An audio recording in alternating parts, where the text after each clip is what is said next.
could have installed that myself, said the electrical engineer to the electrician. I just don't have the license. Welcome to Simplified Sparky Marketing.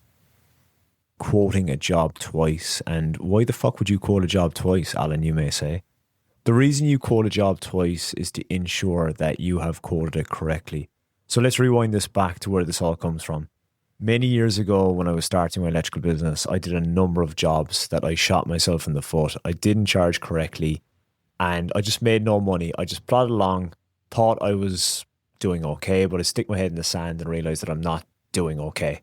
It wasn't until I realistically started paying myself correctly, I started really getting dialed in with my numbers and what it actually cost to professionally run a business, and realizing that I wasn't making money. And one of the core reasons was I wasn't figuring out why I wasn't making money in my electrical business.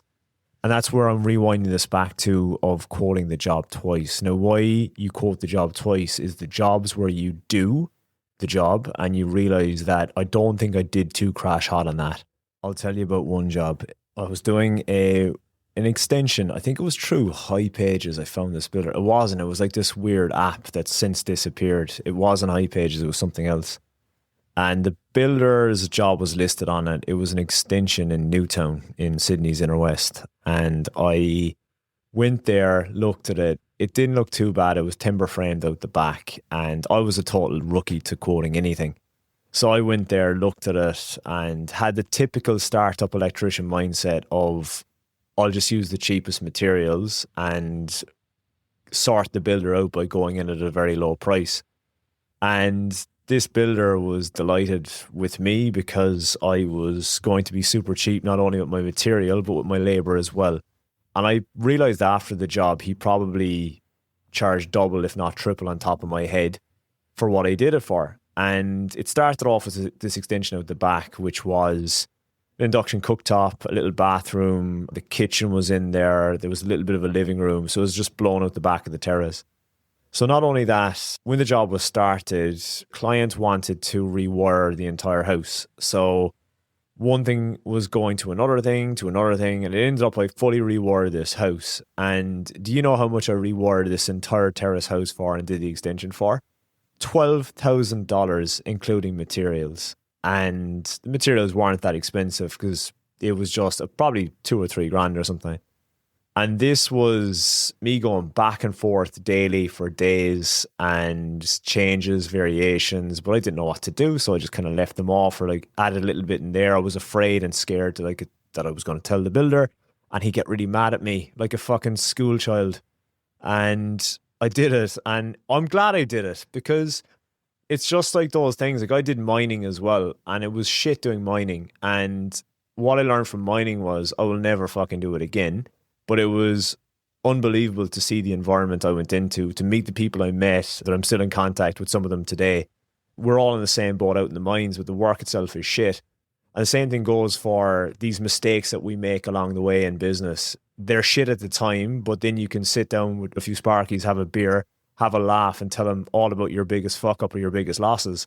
And the best thing is you learn from these losses. And I went in there and I rewired that whole entire fucking terrace and I did it for $12,000. This was like my first few months of business. And I had that shit mindset as well, that when you start the business, you're expected to kind of run a bit shit at year one, or you're not going to make that much money in year one. And that's a load of horseshit because I'm proving that to be incorrect at the moment with the guys I'm working with. Guys I'm working with are starting their fucking business on the right foot, and it brings me so much fucking joy because that's where I went wrong and they don't have to go wrong because of it. And that's where I'm speaking about quoting things twice, and this is the importance of it. The next job I did, I made more money doing a similar style job, and the job after that I made even more money. And it was just learning that, where did I go wrong with that? I realized I spent weeks and weeks and weeks on that job. When I crunched the numbers, I was actually making fuck all per hour. There was a job before that, I basically broke even. And it's these lessons that you learn along the way, but you can avoid having to learn them the hard way. And that's the importance of breaking down what stuff costs and why you quote stuff twice. Now, I don't mean every single job you do, you quote it twice. What I mean by quoting it twice is when you fuck up a job, you rip it apart, dissect it, and then you figure out where you went wrong and how you can improve it going forward. It could be a renovation, it could be a new build, it could be service work, it might even just be changing a PowerPoint. Whatever it is, if you are looking at the work you're doing and you're walking away from it going, I don't think I made that much money on that job, what you should be doing is going through your original quotation, seeing what you allowed for, seeing what went wrong. Was there inconveniences on the job? Did you have to go back and forth to the job? Was that included in the job? All these little factors come into play. And what you want to go in there with the mindset of is once bitten, twice shy.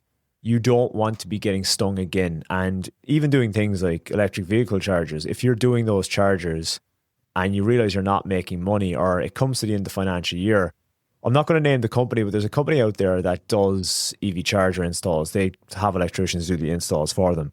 They don't pay too well. And I know a lot of electricians, and I was speaking to one of them that's doing a lot of their installs, and they're not doing too well this financial year. And yes, you might be busy, but I think a lot of these people are busy not making enough money. And that's where each and every job that you do in your electrical business, it should be rewound back and seen if you did make money.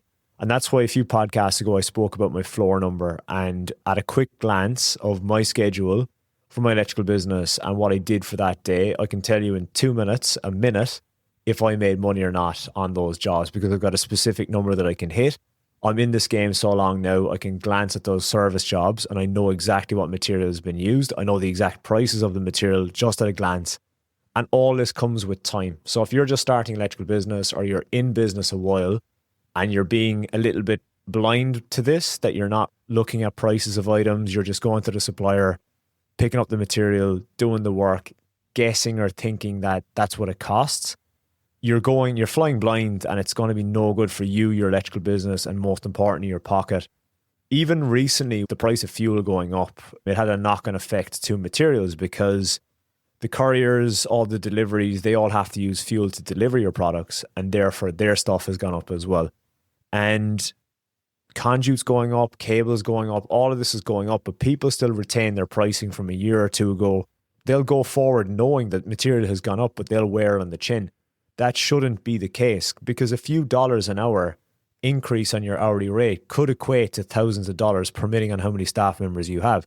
If it's just you and you increase your hourly rate a few dollars an hour, it could be thousands of dollars per year increase on just that one shift. If you've got staff members, that's a lot of money you're going to generate by just putting up your hourly rate just a tiny, tiny bit. Everything has to be equated for, and that's where it is super important that if you fuck up a job or you walk away from a job and you're like, I did not make money on that, I'm too afraid to look at the numbers, I don't know if I've made money on that.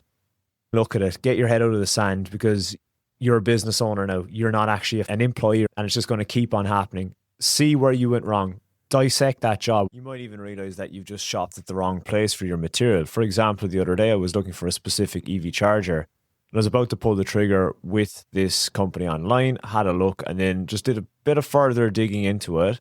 And I found it for $300 elsewhere online from another supplier. And it's just about being savvy, being clever about where you get your materials as well. Because if you've got a very material heavy job, you could possibly make 1,000 or 1,500 more by just checking the prices of your suppliers, or just having an eye open. Is there any better places where you could get maybe half of your material from another supplier, and it will just make your profit margin go up even more? That's it for me this week. I will catch you next week. We are a few days away from the end of the financial year. Please, please, please speak to your accountant. Make sure you're not going to pay any silly tax at the end of the financial year. If you don't have it sorted, in a couple of days, you're going to be paying it. Chat to you next week.